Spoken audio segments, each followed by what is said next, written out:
நம்ம சபையில் ஒரு விசுவாசி இருக்கிறாரு. அப்பா அவரை பற்றி அடிக்கடி சொல்லுவாங்க. அவர் தேவ கிருபையினால சின்னதாக ஆரம்பித்து இன்றைக்கி கோடிகளில் புரள்றாரு.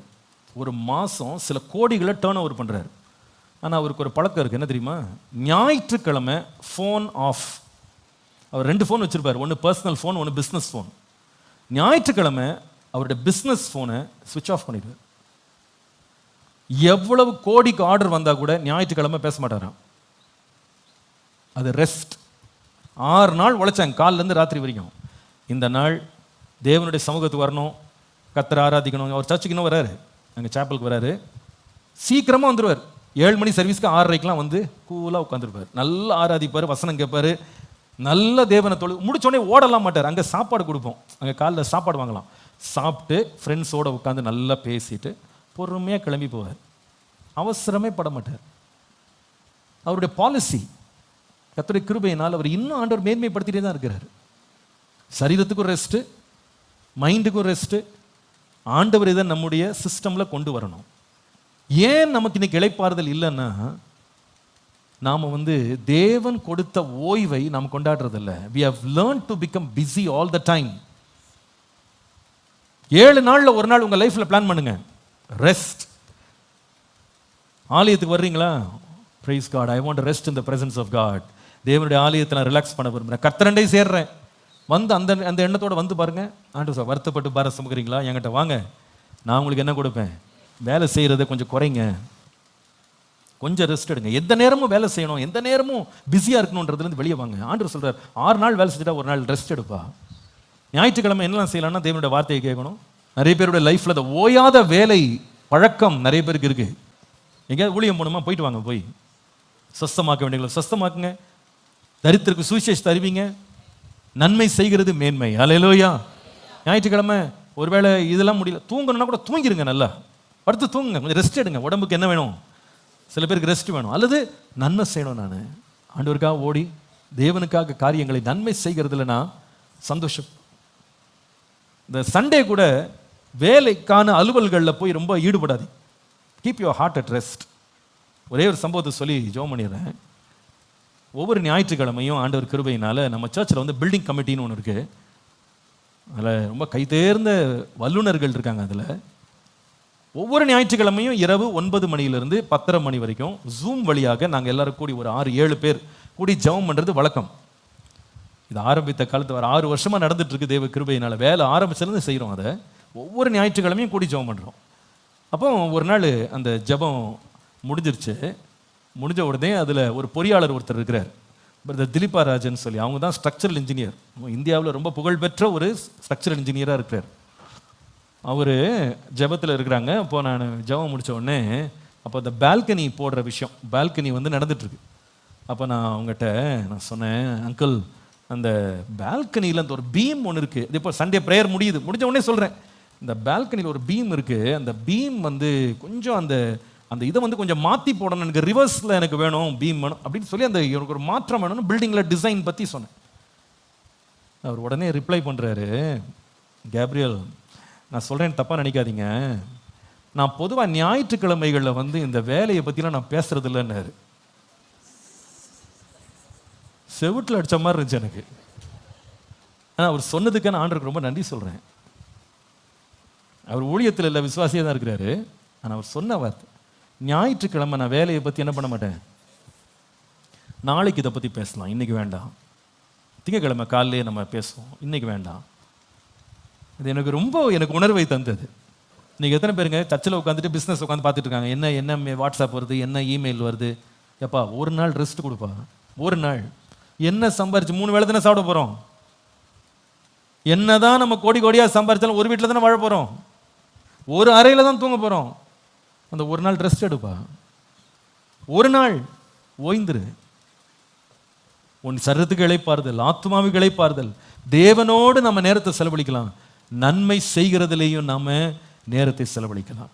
இந்த ரெஸ்ட்டுக்காக தான் ஆண்டவர் 7ஆம் நாளில் ஓய்வு நாளாய் ஆசரித்து அந்த ஓய்வு நாளில் வேலை செய்கிறவனை கொலையை செஞ்சிருங்கன்னு சொன்னார்.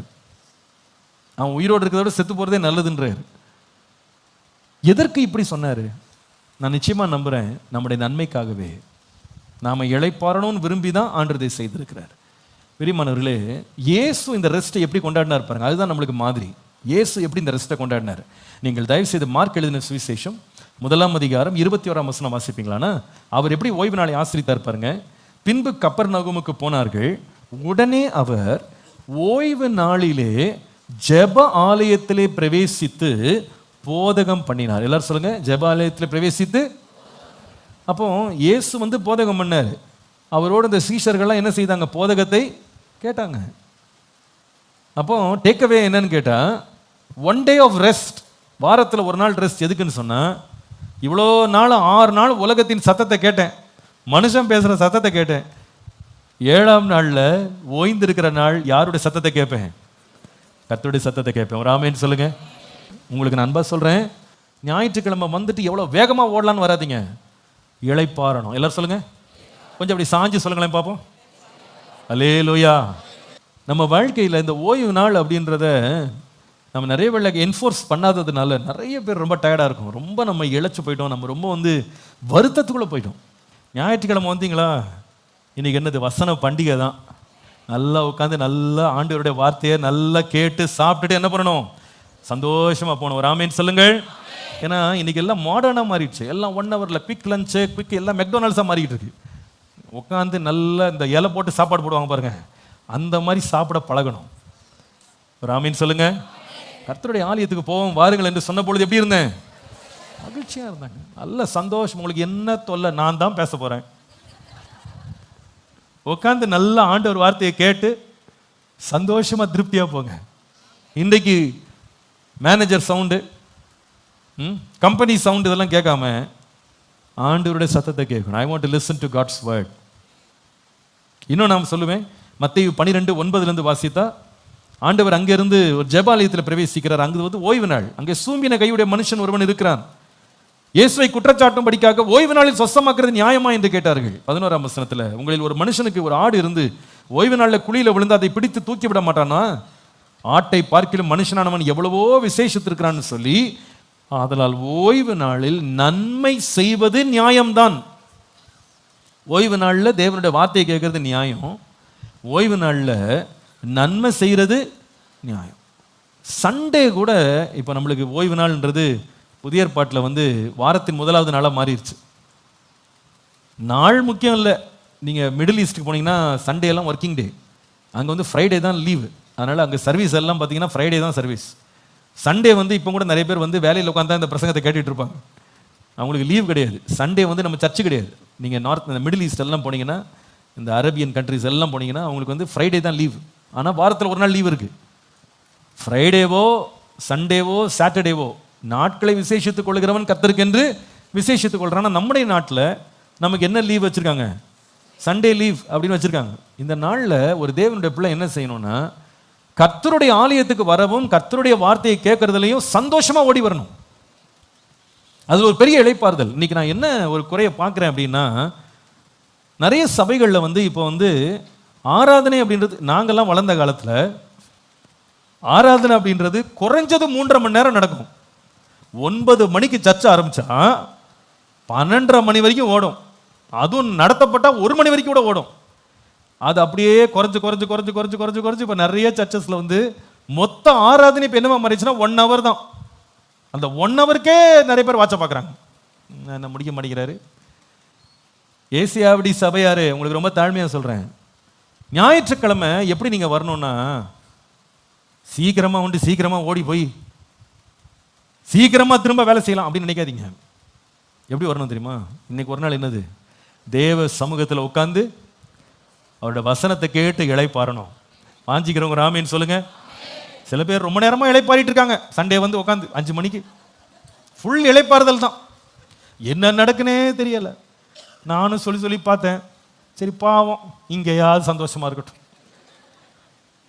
விட்டுறது. வீட்டில் தான் நிறைய தொல்லை போல இருக்கு. மனைவி தூங்க விட மாட்டேங்கிறாளோ, கணவன் தூங்க விட மாட்டேங்கிறாரோமோ தெரில, இதோ இங்கேயாவது நிம்மதியாக வாயப்படம் தூங்குறாங்க. ஆண்டவரே, கர்த்தருடைய வசனத்தை கேட்கறதுல நீங்கள் எப்படி இருங்க? வாஞ்சையார்ந்து இழைப்பாங்க. உங்களுக்கு தெரியும், இப்போ சமீபத்தில் முன்னாலெல்லாம் நான் 5 மணி ஆராதனை ஆரம்பித்து 7 மணிக்கு முடிச்சிடுவோம். ஆனால் கொஞ்சம் கொஞ்சமாக அதை எக்ஸ்டெண்ட் பண்ணி 7:30 கொண்டு போயிட்டேன். இன்னும் கூட எக்ஸ்டெண்ட் பண்ணலான்னு யோசிக்கிறேன். ஏன் இந்த ஒரு இன்ஸ்பிரேஷன் எனக்கு வந்துச்சுன்னா, ஒரு நாள் நான் ஆராதனை 7 o'clock ஷார்ப்பாக முடிச்சிட்டேன். முடிச்சுட்டு ஜெபிக்க இங்கே நின்றுட்டு இருக்கேன். ஒரு வாலிப பிள்ளை வந்தான், ஒரு பையன், வாலிப பையன். அவன் இப்போ தான் ரட்சிக்கப்பட்டிருக்கான். 3 months தான் ஆச்சு அவன் ரட்சிக்கப்பட்டு. ஒரு பாரம்பரியமான ஒரு விக்கிரக ஆராதனை செய்கிற குடும்பத்துலேருந்து அந்த பிள்ளை வந்திருக்கான். அவன் வந்து நான் ஜெபம் பண்ணவனே அவன் கிட்ட சொல்கிறான், பாஸ்டர் ஒரு சின்ன ரிக்வெஸ்ட் பாஸ்டர். என்னப்பா பாஸ்டர், நீங்கள் 1 hour பேசுகிறது எனக்கு பத்தலை பாஸ்டர், எனக்கு ஒரு 1.5 மணி நேரமாக நீங்கள் பேசுங்க பாஸ்டர். நான் வாஞ்சையாக வந்திருக்கேன் பாஸ்டர், நான் எவ்வளோ தூரம் ட்ராவல் பண்ணி வந்திருக்கேன் தெரியுமா, எனக்கு இந்த ஞாயிற்றுக்கிழமையை விட்டால் வேறு நாள் என்றைக்குமே நான் சர்ச்சுக்கு வர முடியாது, அந்த மாதிரி ஒரு சூழ்நிலை நான் இருக்கேன், நீங்கள் மினிமம் ஒரு 1.5 hour பேசுங்க. எனக்கு இது ஒரு விசுவாசி சொல்லியிருந்தா கூட நான் ஆச்சரியப்பட்டிருக்க மாட்டேன். ஒரு தேவனை அறியாத குடும்பத்திலேருந்து இப்போ தான் ரட்சிக்கப்பட்ட ஒரு பையனுக்கு இருந்த வாஞ்சையை பார்த்தோம். நான் நினச்சேன், அப்போ விசுவாசிக்கு தான் எல்லாம் ரொம்ப அலுப்பாகி போச்சு போல இருக்கு. இப்படி வாஞ்சையோடு கர்த்தருடைய வசனத்தை தேடுற மக்கள் இன்றைக்கு இருக்கிறாங்க. நீங்கள் சண்டே எப்படி வாங்கன்னா, அந்த 6 days இருக்கிற பிசினஸில் வராதிங்க, இளைப்பாற வாங்க. Rest, don't be in a Hari, don't rush. சில பேர் பாருங்க பிரசங்க கேட்டுகிட்டே தான் இருப்பாங்க, ஜெபிப்போம்னா போதும் உடனே பைபிள் தூக்கிட்டு ஒரே ஓட்டம். ஏன் அப்படி அவசரப்படுறீங்க? பொறுத்துருங்களேன், பொறுமையாக போங்களேன், என்ன ஓடிட போகுது. சில பேர் இருக்கீங்க வேலை இருக்கும், சில பேருக்கு இப்போ அப்படி ஒரு நிர்பந்தமான நிலைமை, முடியலை அவங்களுக்கு, கரெக்டாக ஓடினோம், ட்ரெயினை பிடிக்கணும், பரவாயில்ல ஓடலாம். நான் பார்க்குறது 15 வயசு பசங்களாம் வேலைக்கு ஓடுறானுங்க. அது எப்படி ஓடுறாங்க, என்ன வேலைன்னு தெரியல. வேகமாக ஞாயிற்றுக்கிழமை சர்ச்சில் உட்காந்துருக்கேன், அப்போ கூட ஃபோனை தாடி, அப்போ ஒரு நாள் ரெஸ்ட் கொடுப்பா, அந்த ஃபோனே அழுதுரும். எனக்கு ஒரு நாள் ஓய்வு நாள் கொடுப்பா. சர்ச்சில் கூட உட்காந்து என்ன போட்டு அமைக்கிட்டே உட்காந்துருக்கேன், எவ்வளோ வலிக்கும்னு சொல்லுவோம். அது வாயிருந்தால் அழுதுரும். அதை போட்டு தேய்ச்சி தேய்ச்சி தேய்ச்சி தேய்ச்சி அதுக்கு மட்டும் வாயிருந்தால் அழுதுரும். உடுப்பா என்ன தேக்காதப்பா, போதும்பா வலிக்குதுப்பான்னு சொல்லும். ரெஸ்ட் கொடுங்க, ரெஸ்ட். எத்தனை பேருக்கு இது பிரயோஜனமாக இருந்தது? இன்றைக்கு ஒரு தீர்மானம் எடுங்க, நான் எப்படி இருக்கணும், இளைப்பாறணும்.